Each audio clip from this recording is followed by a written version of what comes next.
The modern era of UFO sightings began in 1947 when Kenneth Arnold, a businessman and pilot from Idaho, spotted what he believed was a formation of flying objects near Mount Rainier in Washington. Arnold's encounter launched what would become one of the most enduring mysteries of our time, yet the phenomenon extends far beyond that single moment in 1947. Every year, approximately 60 UFO encounters are reported worldwide. According to the National UFO Reporting Center, 98% or more of these sightings are misidentifications, aircraft, Chinese lanterns, weather balloons, or various atmospheric phenomena.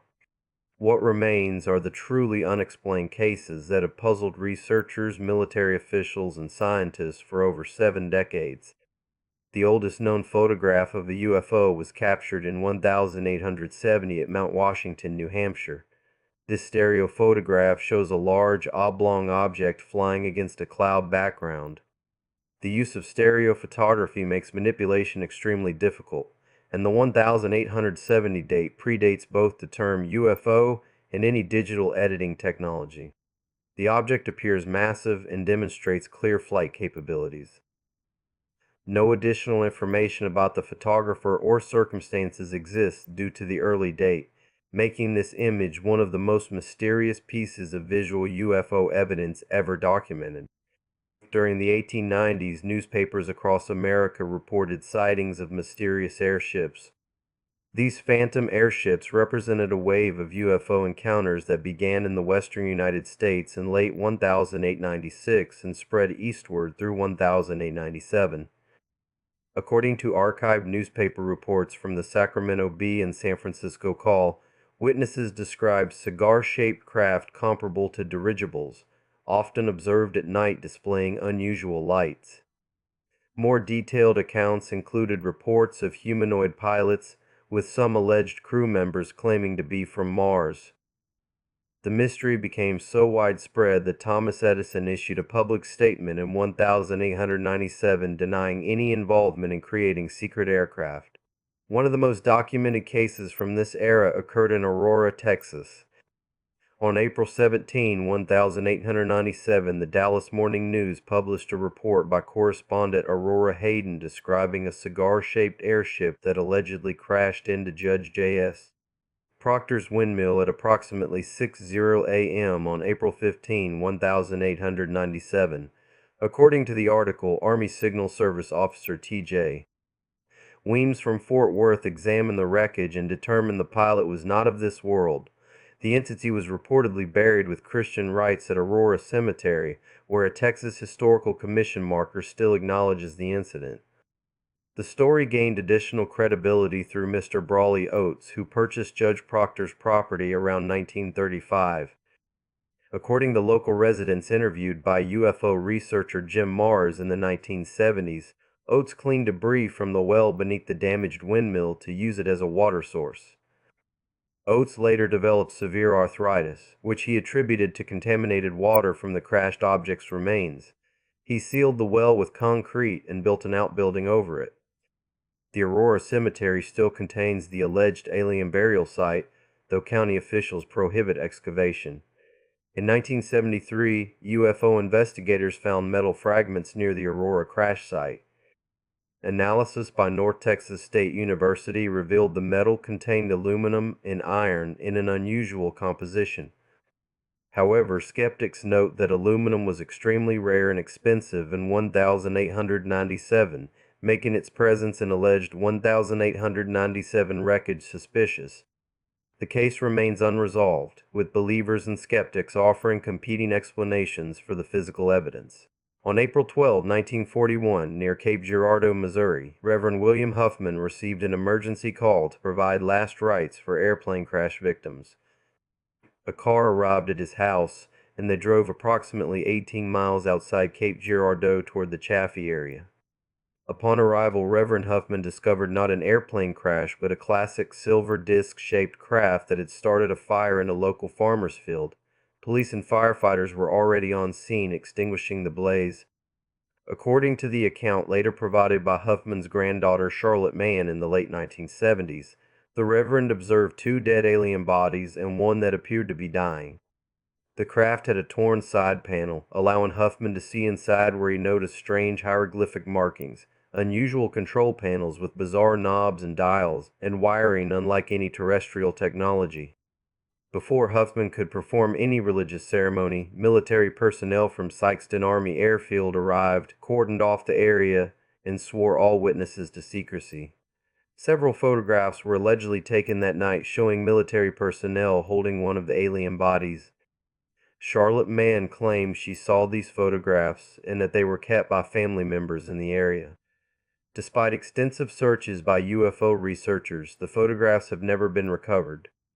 Local families in the Cape Girardeau area remember the incident, with some elderly residents confirming their parents spoke of a spaceship crash in 1941.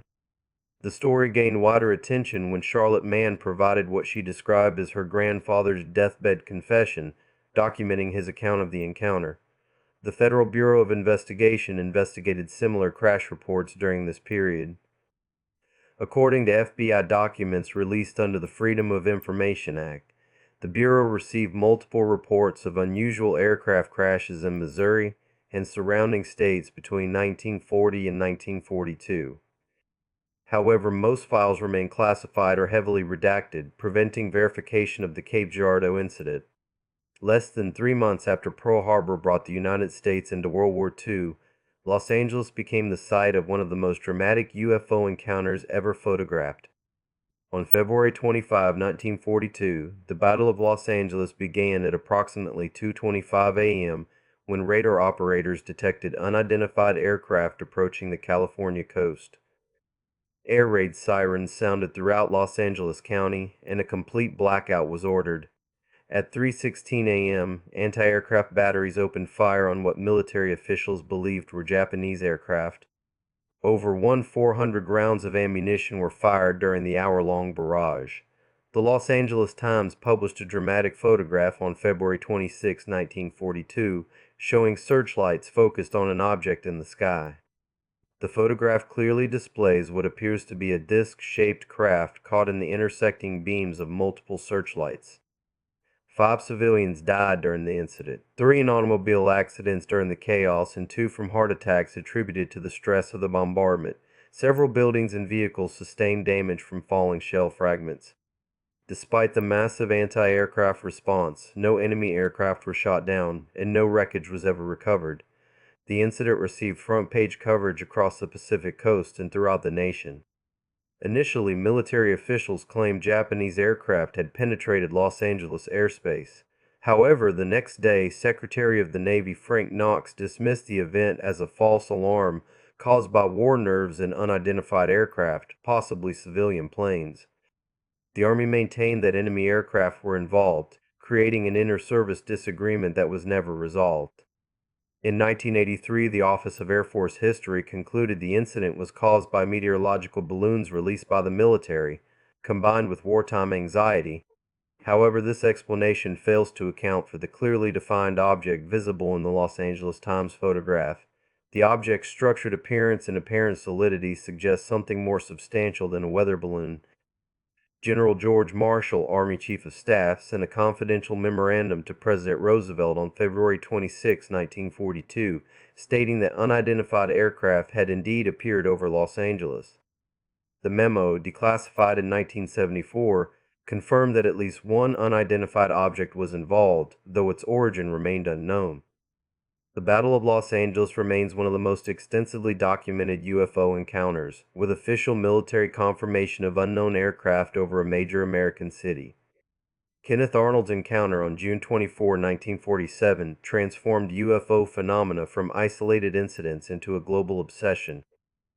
Arnold, an experienced pilot and businessman, was flying his private Call Air A-2 aircraft near Mount Rainier, Washington, when he observed 9 unusual objects flying in formation at an estimated speed of 1,200 miles per hour, far exceeding any known aircraft capabilities of 1947.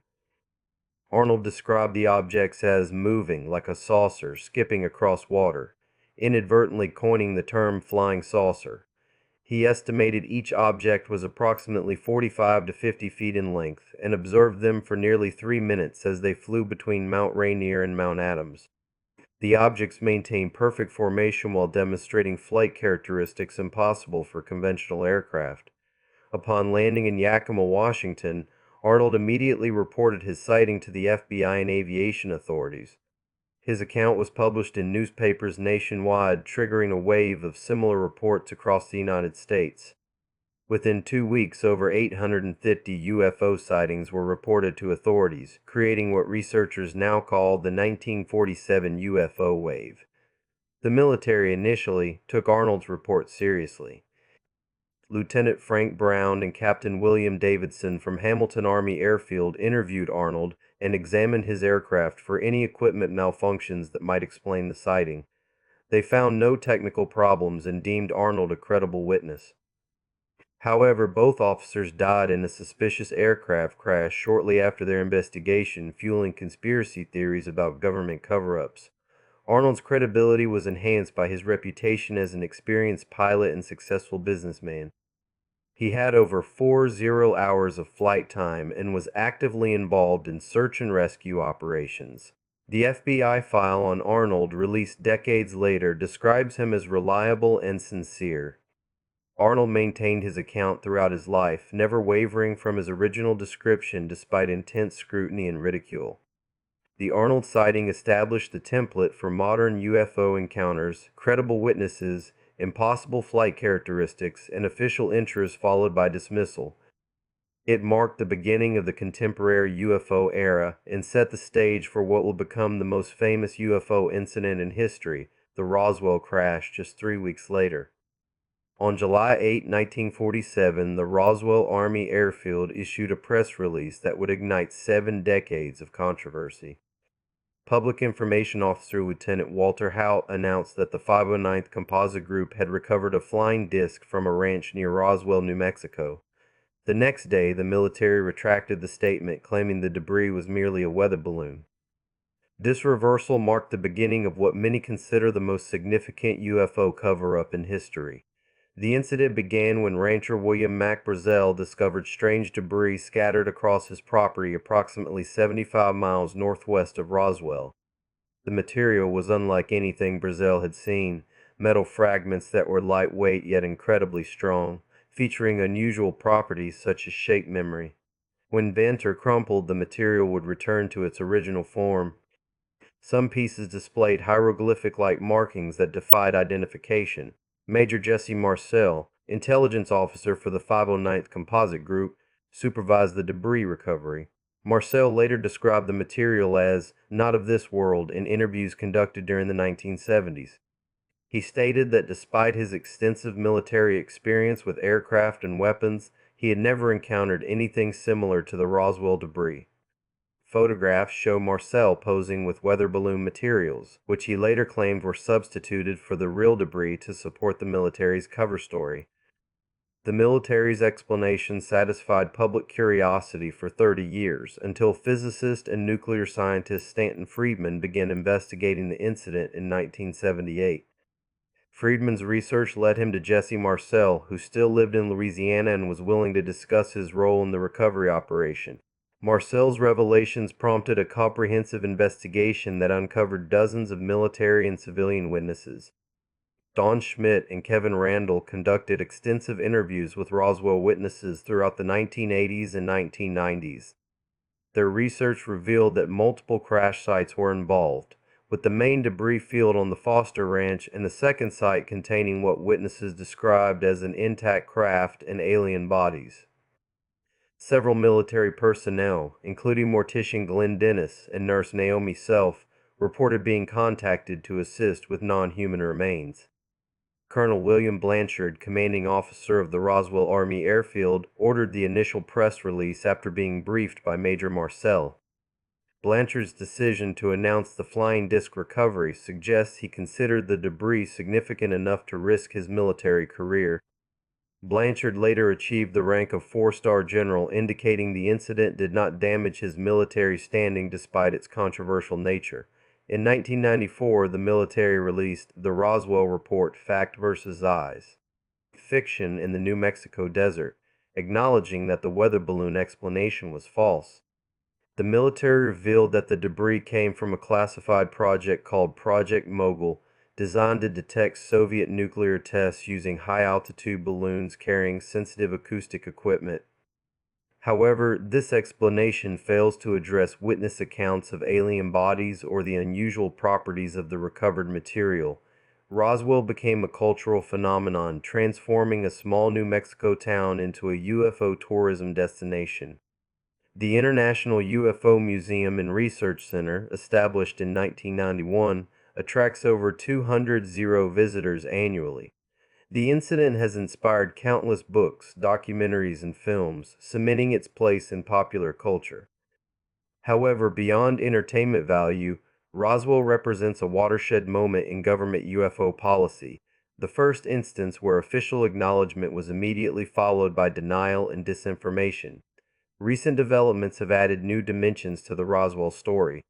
In 2020, the Central Intelligence Agency released previously classified documents acknowledging that unusual materials were recovered near Roswell in 1947. While the CIA maintains these materials were from classified military projects, the admission contradicts decades of official denials that anything unusual occurred. The gradual release of government documents continues to fuel debate about what really happened in the New Mexico desert over 7 decades ago. On January 7, 1948, tragedy struck when 25-year-old Captain Thomas Mantell, a Kentucky Air National Guard pilot, died pursuing an unidentified flying object.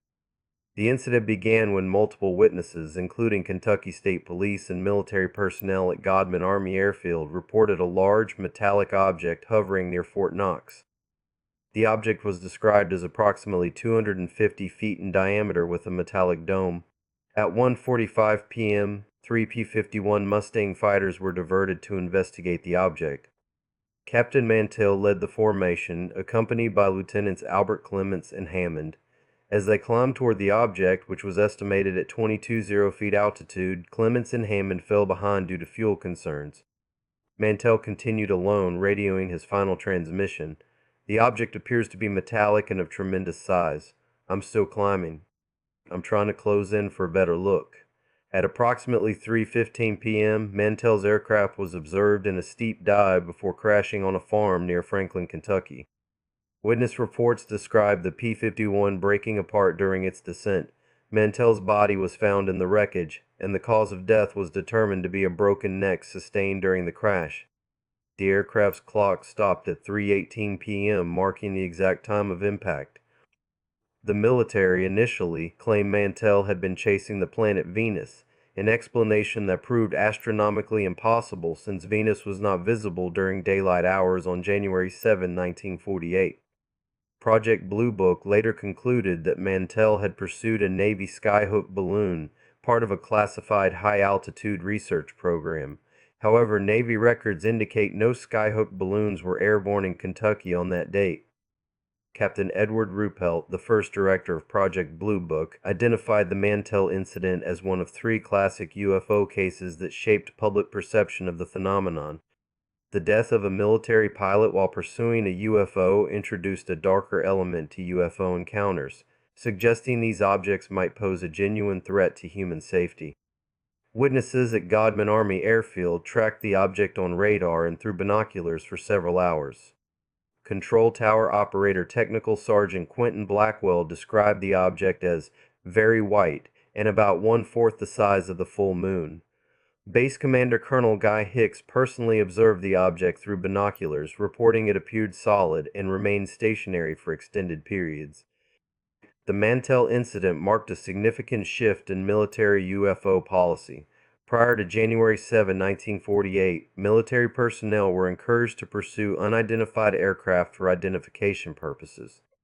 Following Mantell's death, new protocols were established requiring multiple aircraft and limiting pursuit altitudes. The incident demonstrated that UFO encounters could have lethal consequences, transforming the phenomenon from curiosity to potential national security threat. Mantell's death certificate, released decades later, lists the cause as fractures of the skull, laceration of the brain, and multiple fractures and lacerations of the chest, arms, and legs.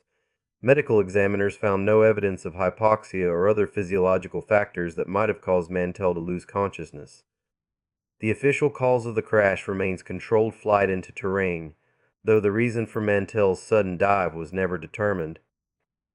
The Aztec, New Mexico UFO incident, sometimes called the other Roswell, allegedly occurred in March 1948 when a 99-foot diameter flying saucer containing 16 humanoid bodies was recovered by the military after making a controlled landing in Hart Canyon, 12 miles northeast of Aztec.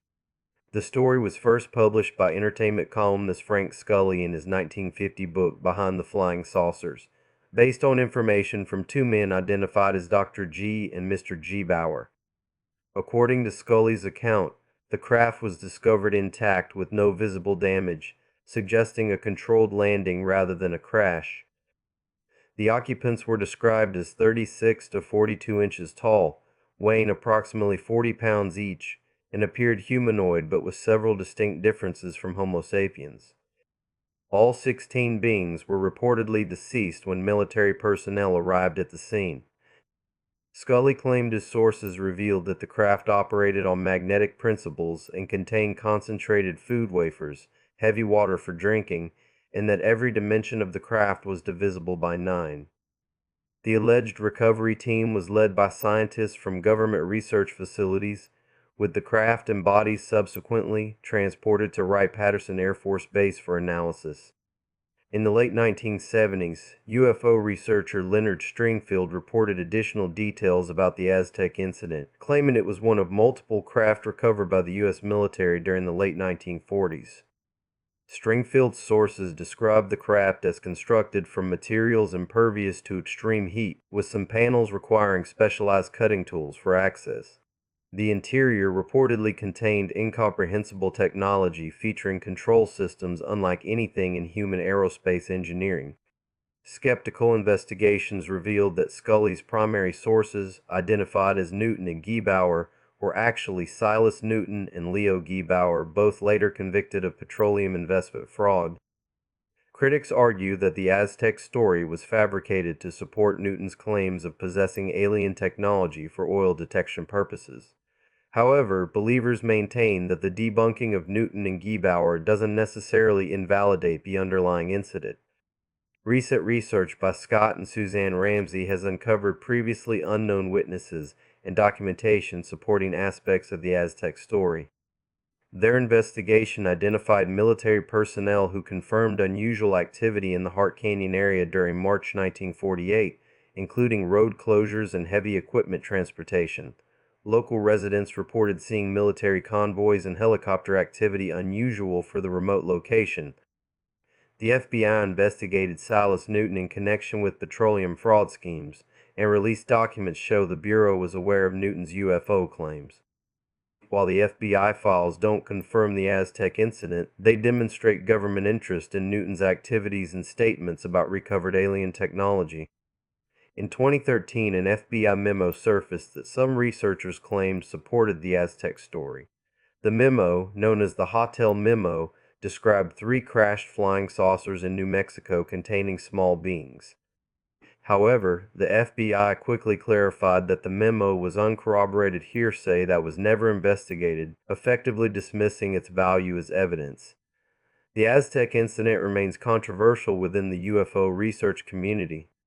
While the credibility of the original sources has been severely undermined, the consistency of certain details with other alleged crash retrievals and the recent discovery of supporting witnesses keep the case alive in UFO literature. Whether representing genuine events or elaborate deception, the Aztec story contributed significantly to the development of UFO crash retrieval mythology. The McMinnville UFO photographs, taken by Paul and Evelyn Trent on their Oregon farm in May 1950, are widely considered among the most authentic UFO images ever captured. The photographs show a disc-shaped object hovering in broad daylight, photographed against a partly cloudy sky with clear reference points including the Trent farmhouse, barn, and telephone lines. According to the Trent's account, Evelyn first spotted the object while feeding rabbits in the farmyard. She called to her husband Paul, who quickly retrieved their camera and took 2 photographs before the object accelerated and disappeared. The entire sighting lasted approximately 5 minutes, with the photographs taken roughly 30 seconds apart. The negatives were initially developed by a local photography shop and remained in the Trent family's possession for years before being published in the McMinnville Telephone Register in June 1950. The newspaper story was subsequently picked up by Life magazine, which published one of the photographs in its June 26, 1950 issue, bringing the images to national attention. In 1967, atmospheric physicist Dr. Commerson William Hartman conducted a detailed analysis of the Trent photographs for the University of Colorado UFO study, known as the Condon Committee. Hartman's investigation included on-site visits to the Trent farm, extensive photographic analysis, and interviews with the witnesses. His conclusion was that the photographs showed an extraordinary flying object that could not be explained as a conventional aircraft or photographic hoax.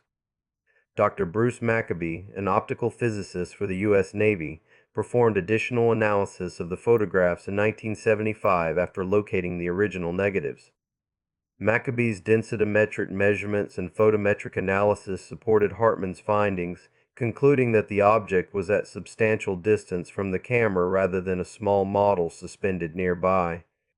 His measurements of the object's brightness relative to the sky background suggested genuine atmospheric perspective consistent with a large, distant object. Computer analysis conducted in the 1990s by ground-based physicist Dr. Soddy. Robert Nathan examined the photographs for evidence of suspension wires or other hoaxing methods. Nathan's edge enhancement and contrast analysis revealed no evidence of strings or wires supporting the object. The analysis also confirmed that the object cast a shadow consistent with the sun angle and lighting conditions at the time the photographs were taken. Skeptical investigators have proposed various hoaxing scenarios, most commonly suggesting the object was a small model suspended from the telephone wires visible in the photographs.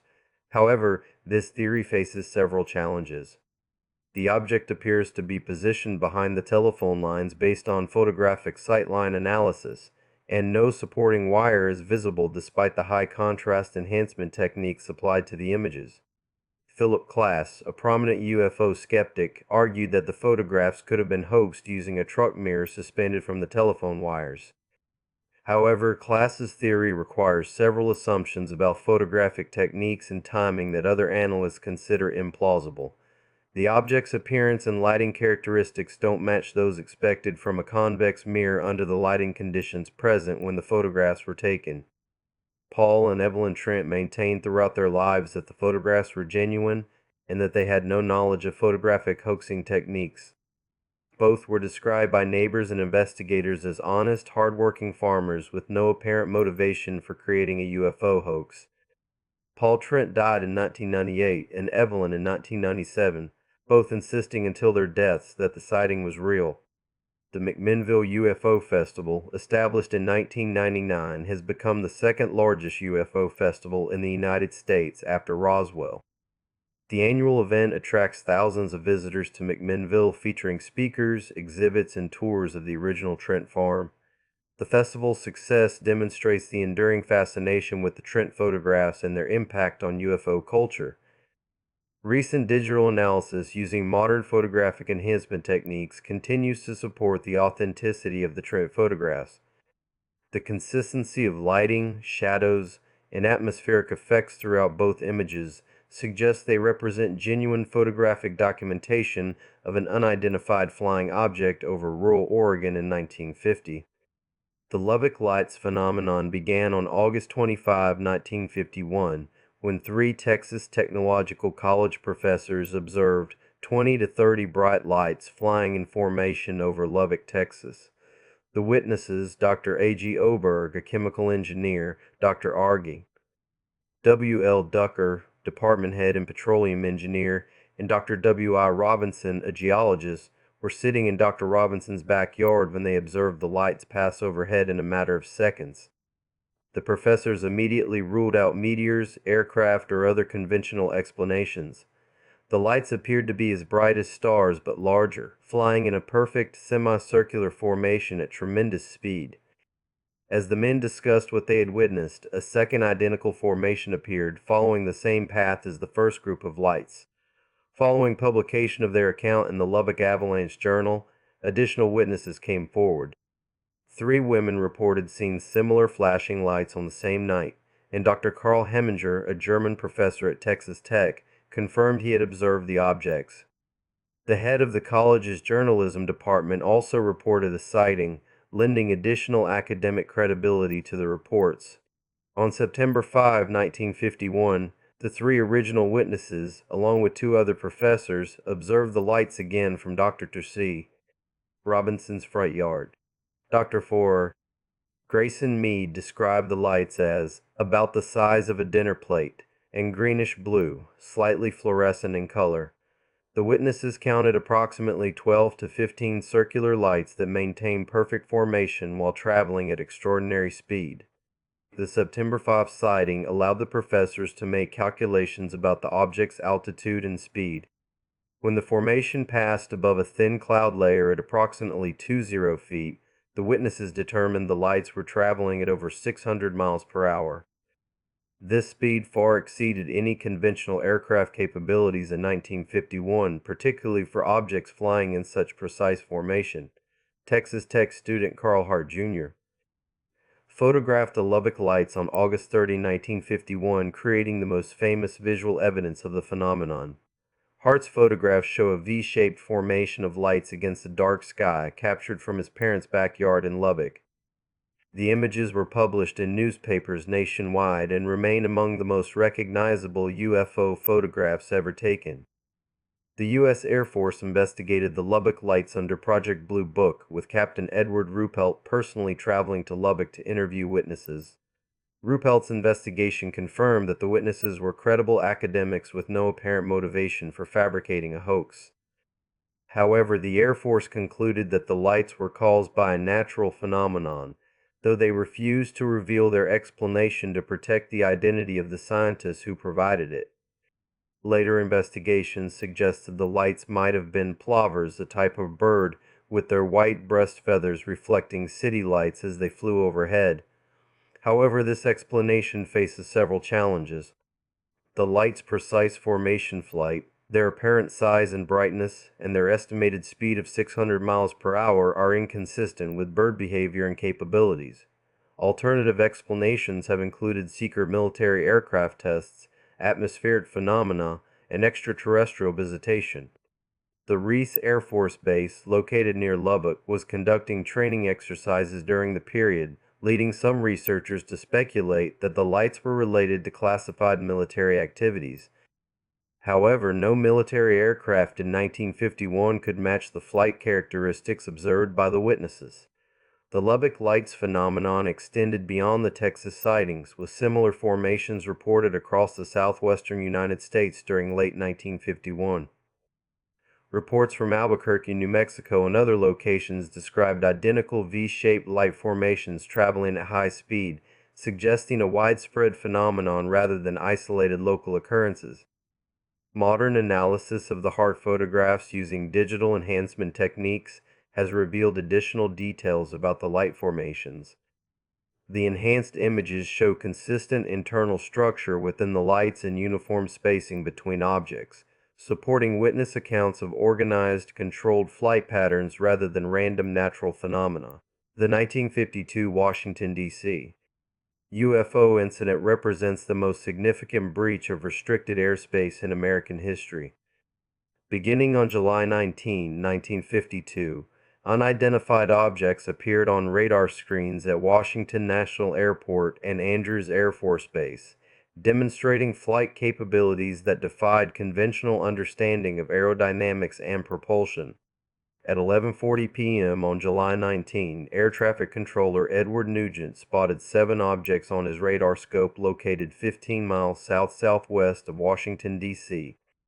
The objects were not following established flight paths, and no known aircraft were in the area.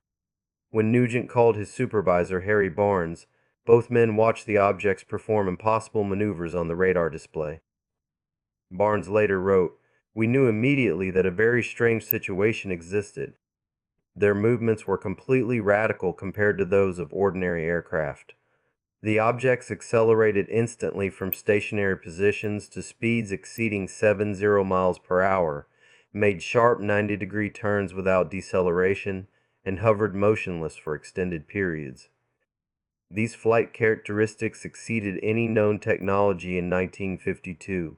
Control tower operators Howard Cochran and Joe Zacco confirmed they also detected unidentified objects on their radar and observed bright lights in the sky corresponding to the radar contacts. When Cochran spotted a bright light hovering near the airport, he watched it accelerate and disappear at incredible speed. Cochran asked Zacco, "Did you see that?"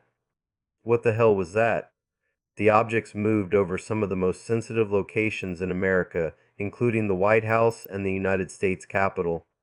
When the objects appeared above these restricted areas, Barnes immediately contacted Andrews Air Force Base to request fighter intercepts. However, Andrews initially reported no unusual radar contacts, though an airman at the base soon called to report a visual sighting of a strange orange object. Capital Airlines pilot SC.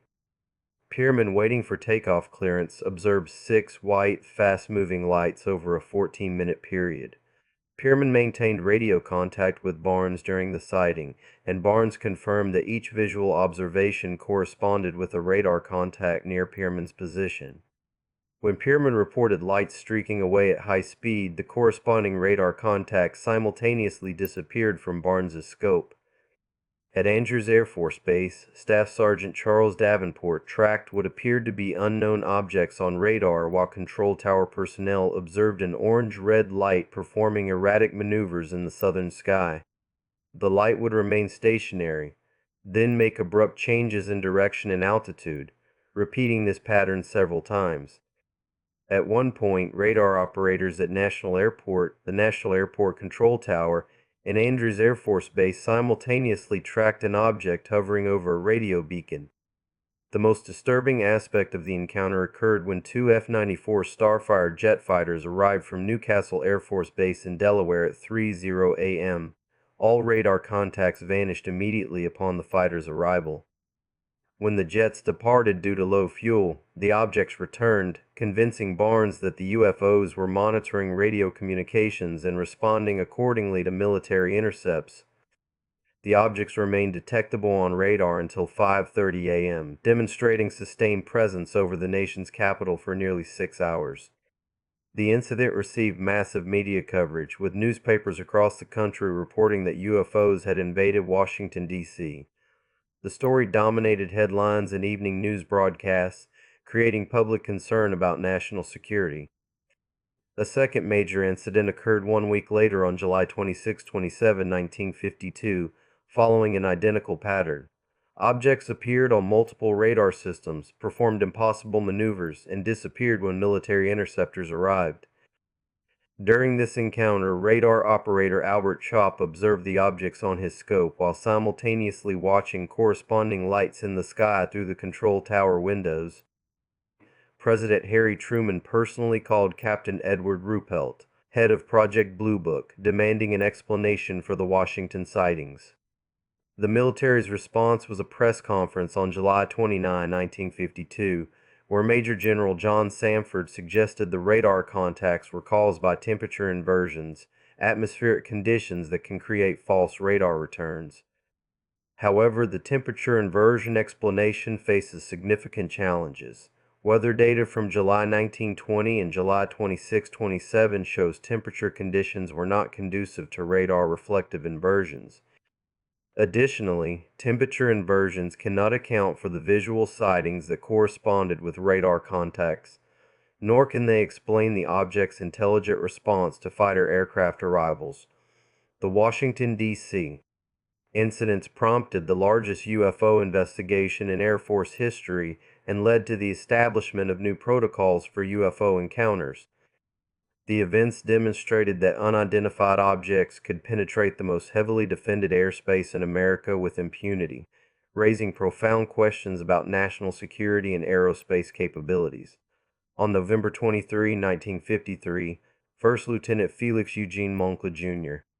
and Second Lieutenant Robert Wilson took off from Kinross Air Force Base in Michigan aboard an F-89C Scorpion interceptor. Their mission was to investigate an unidentified radar contact over Lake Superior near the Canadian border. It would be the last time either man was seen alive, creating one of the most mysterious disappearances in aviation history. The incident began when Air Defense Command radar operators at Truax Field in Wisconsin detected an unusual target moving over the Salt Locks area. The object was designated as unidentified, prompting the scramble of Moncla's F-89 from Kinross Air Force Base. Lieutenant Wilson served as the aircraft's radar operator, responsible for tracking the target during the intercept. Ground control approach radar operators vectored Moncla toward the unknown object, which was flying at approximately 80 feet altitude. Wilson experienced difficulty maintaining radar lock on the target, requiring continuous guidance from ground controllers. The object appeared to be maneuvering unpredictably, changing course and altitude in ways that made tracking extremely challenging. As Moncla closed on the target, ground radar operators observed two distinct blips on their screens, the F-89 and the unknown object. The blips grew closer together as Moncla narrowed the distance for visual identification. At approximately 8:45 p.m., radar operators watched in confusion as the two contacts merged into a single blip on their screens. Ground controllers expected the merged contact to separate into two distinct blips as Moncla either flew past the object or completed his identification. However, the single radar return continued on the unknown object's original course for several more minutes before disappearing entirely from radar coverage. Attempts to re-establish radio contact with Moncla and Wilson failed completely. Search and rescue operations began immediately, involving both U.S. Air Force and Royal Canadian Air Force aircraft and vessels. The search covered over 80 square miles of Lake Superior, focusing on the area where the radar contact was lost. Despite extensive efforts continuing for several days, no trace of the F-89 or its crew was ever found. Weather conditions and the depth of Lake Superior complicated the search operation. The official Air Force explanation concluded that Moncla experienced vertigo or spatial disorientation while pursuing the object, leading to a crash in Lake Superior. The unknown object was identified as a Royal Canadian Air Force C-47 transport aircraft that had strayed off course. However, this explanation faces several significant problems. The Royal Canadian Air Force denied having any aircraft in the area at the time of the incident. RCAF records show no C-47 flights that would account for the radar contact Moncla was investigating. Additionally, the merged radar return continued on course after Moncla's disappearance, suggesting the unknown object was not involved in a collision.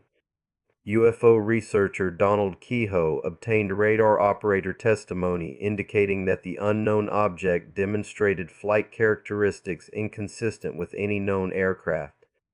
The object reportedly changed altitude rapidly, made sharp turns without apparent deceleration, and maintained speeds varying from very slow to extremely fast. These capabilities exceeded those of 1953 conventional aircraft.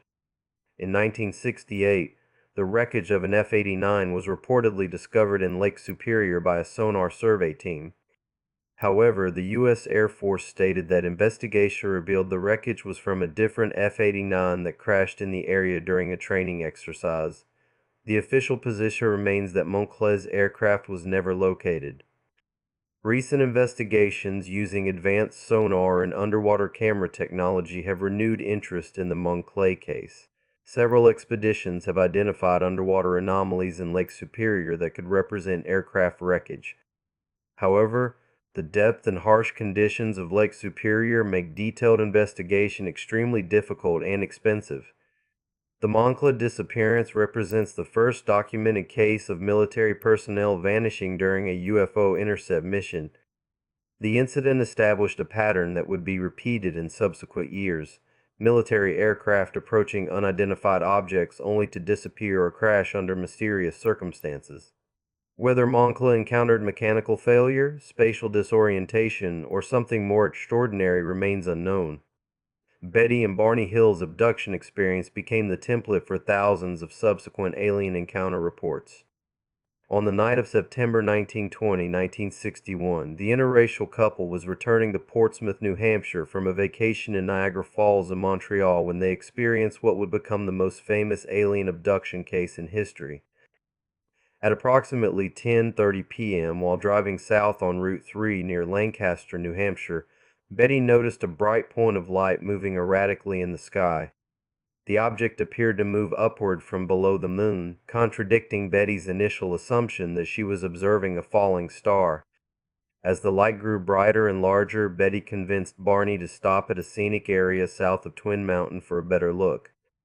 Using binoculars, Betty observed a structured craft with flashing multicolored lights moving across the face of the moon. Barney initially dismissed the object as a commercial airliner bound for Montreal, but quickly changed his assessment when the craft rapidly descended in their direction without appearing to turn or maneuver like a conventional aircraft. The couple returned to their car and continued driving toward Franconia Notch, a narrow mountain pass approximately 1 mile south of Indian Head. The object descended toward their 1957 Chevrolet Bel Air, causing Barney to stop in the middle of the highway.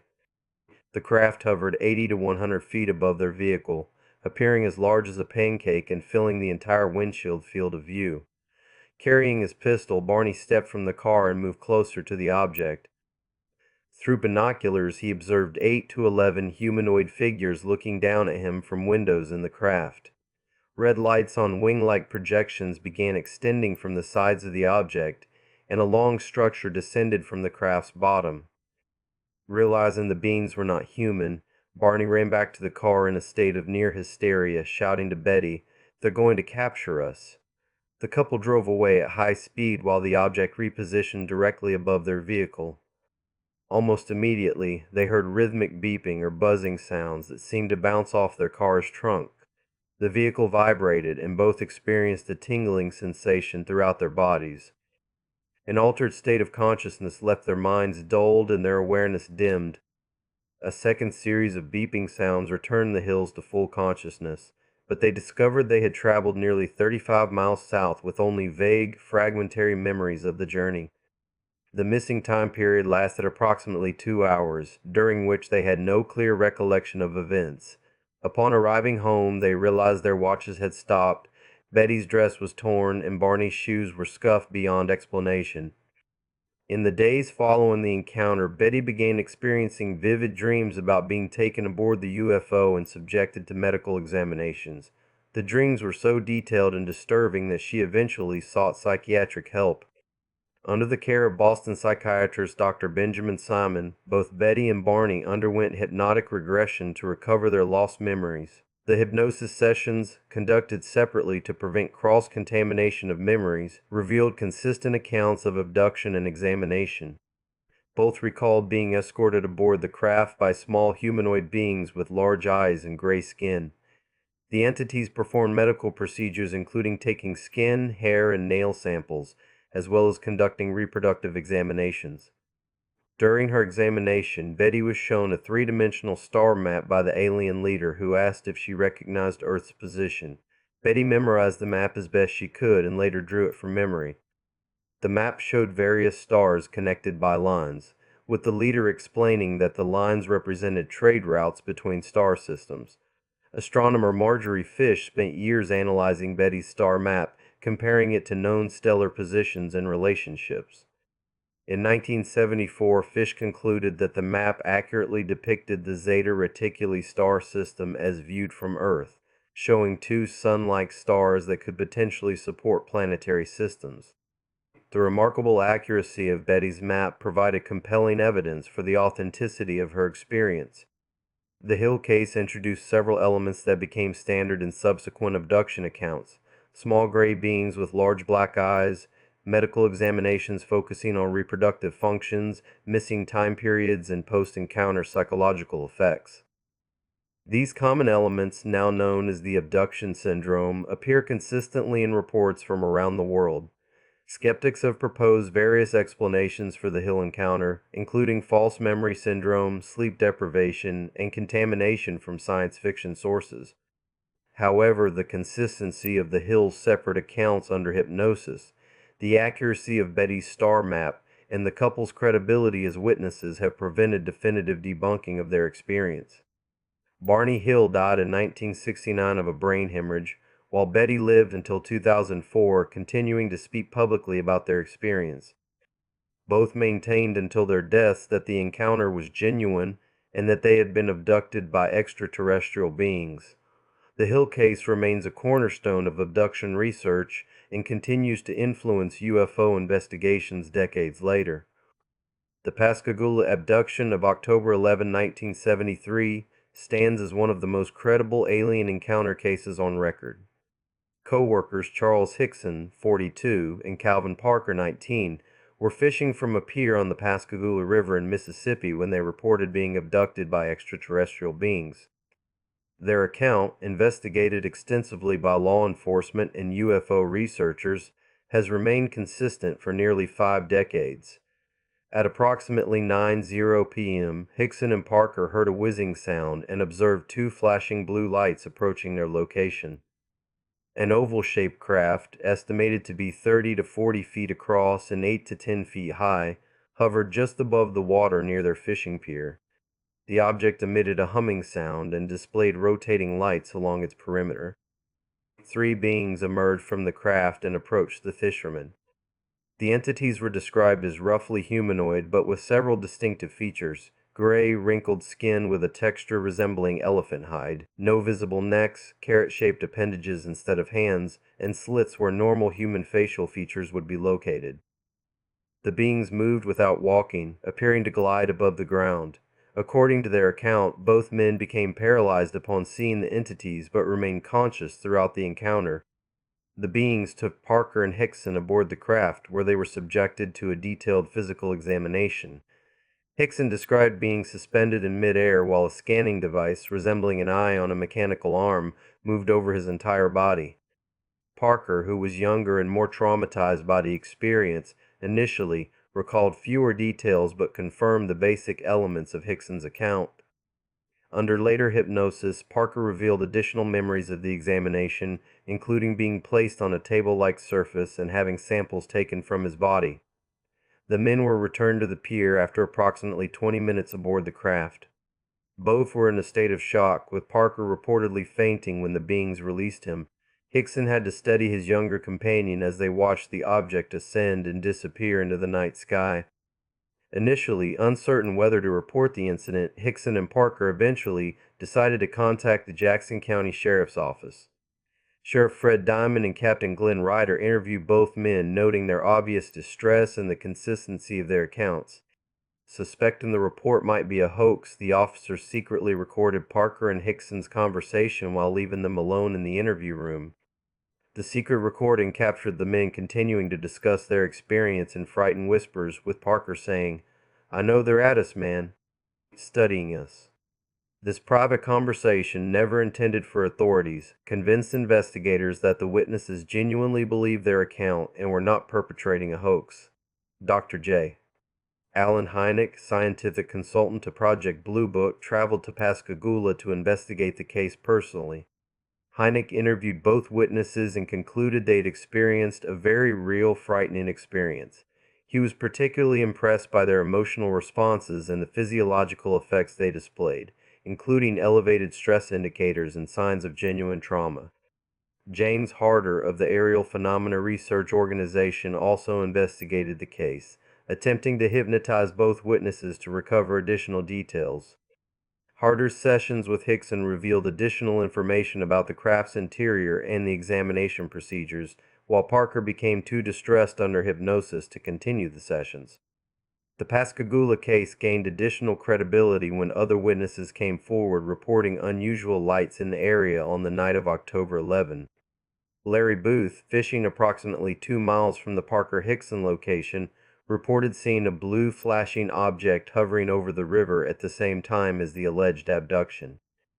Medical examinations conducted on both witnesses found no evidence of drug use or psychological impairment that might explain their experience. Both men passed polygraph examinations administered by experts in Louisiana, though these results were not considered conclusive evidence of their claims. The incident received massive media attention, with reporters from around the world descending on Pascagoula. The publicity was unwelcome for both witnesses, particularly Parker, who struggled with the attention and the trauma of the experience. Hickson embraced a more public role, eventually writing a book and appearing at UFO conferences. Charles Hickson died in 2011, maintaining until his death that the encounter was genuine. Calvin Parker initially withdrew from public attention, but later authored books about his experience and began appearing at UFO conventions. Both men consistently maintained that their account was truthful and that they had been abducted by extraterrestrial beings. The Pascagoula case is notable for the immediate involvement of law enforcement, the secret recording that captured the witnesses' private conversation, and the investigation by respected UFO researchers. The consistency of the account over decades, combined with the witnesses' apparent genuine distress, has made Pascagoula one of the most credible abduction cases in UFO history. The Travis Walton abduction case of November 5, 1975 remains one of the most extensively investigated alien encounter reports due to the involvement of multiple witnesses and law enforcement agencies. Walton, a 22-year-old forestry worker, disappeared for 5 days after allegedly being struck by a beam of light from a UFO, creating a massive search operation and intense public scrutiny. The incident began as Walton and 6 co-workers were returning from a day of timber thinning in the Apache Sitgreaves National Forest near Snowflake, Arizona.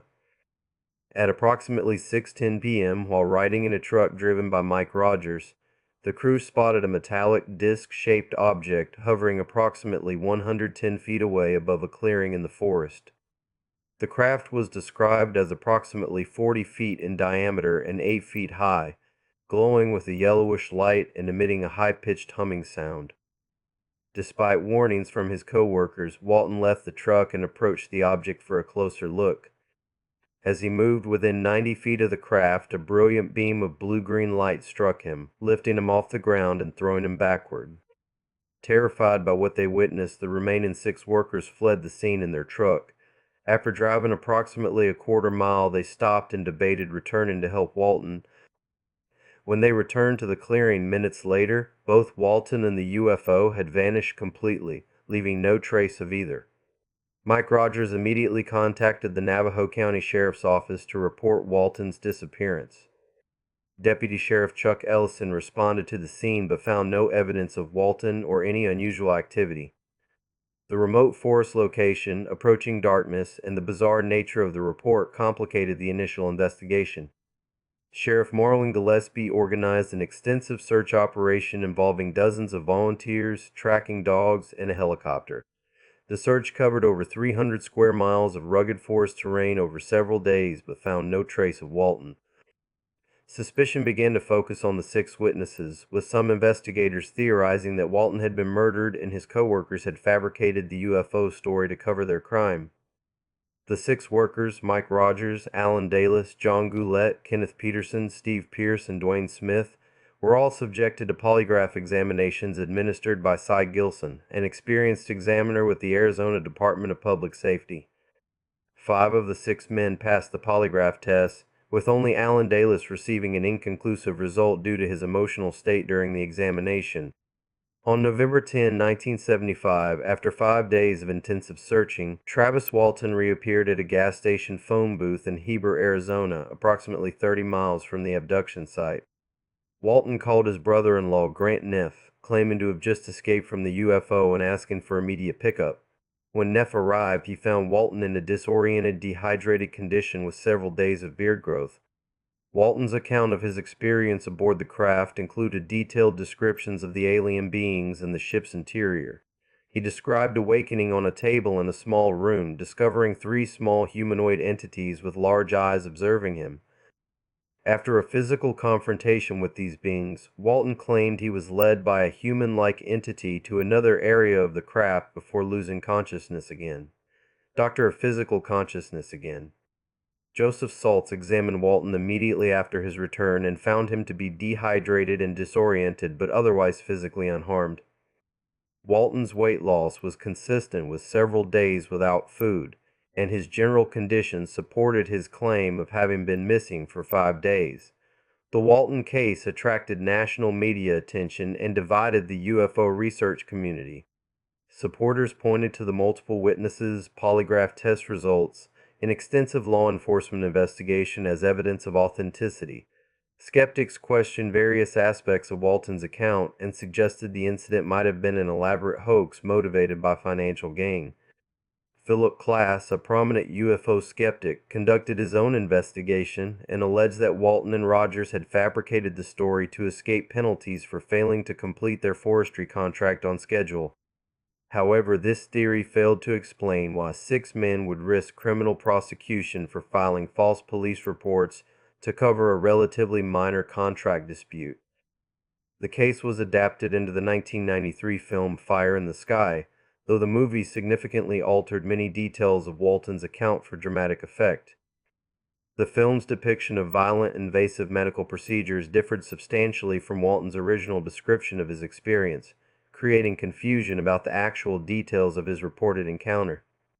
Recent reinvestigations of the Walton case have focused on previously overlooked evidence and witness testimony. Some researchers have identified additional witnesses who reported seeing unusual lights in the forest on November 5, 1975, supporting the basic elements of the story. However, questions about certain details and the motivations of the participants continue to fuel debate. Travis Walton has continued to lecture about his experience and has written multiple books detailing his encounter. The 6 co-workers have generally maintained their support for Walton's account, though some have expressed ambivalence about the attention the case has generated. Despite decades of scrutiny, the Walton case remains one of the most compelling and controversial abduction reports in UFO history. The Allagash abduction case involves 4 men who claim to have been taken aboard a UFO during a camping trip in the remote wilderness of Maine in August 1976. Brothers Jim and Jack Weiner, along with friends Charles Foltz and Charles Rack, reported experiencing missing time and recovering memories of alien examination under hypnotic regression. The case gained national attention and became the subject of books and documentaries. The 4 men, all art students at the Massachusetts College of Art, had planned a week-long canoe and camping trip in the Allagash Wilderness Waterway, one of Maine's most remote and pristine areas. On the night of August 20, 1976, they decided to fish on Big Eagle Lake, building a large campfire on the shore as a beacon to guide their return in the darkness. According to their account, while fishing in the middle of the lake, they observed a bright light rising above the tree line. Initially dismissing it as a star or aircraft, they became alarmed when the light began moving toward their location and increasing in size and brilliance. The object appeared to be a structured craft with glowing panels and hovered approximately 150 feet above the water. Jack Weiner attempted to signal the object using a flashlight, causing the craft to respond by projecting a bright beam of light onto their canoe. The witnesses recalled being surrounded by the beam but lost conscious memory of subsequent events until finding themselves back on shore beside their campsite. To their surprise, the large fire they had built as a navigation aid had burned down to embers, suggesting more time had passed than they remembered. The men initially discussed their experience minimally, uncertain about what had occurred during the missing time period. It wasn't until the early 1980s that they began experiencing nightmares and disturbing memories that prompted them to seek help from UFO investigator Raymond Fowler and hypnotist Anthony Constantino. Under separate hypnotic regression sessions, all 4 men recalled similar experiences of being taken aboard the UFO and subjected to medical examinations. They described small, gray-skinned beings with large eyes who communicated telepathically while conducting various procedures including the collection of bodily samples and reproductive examinations.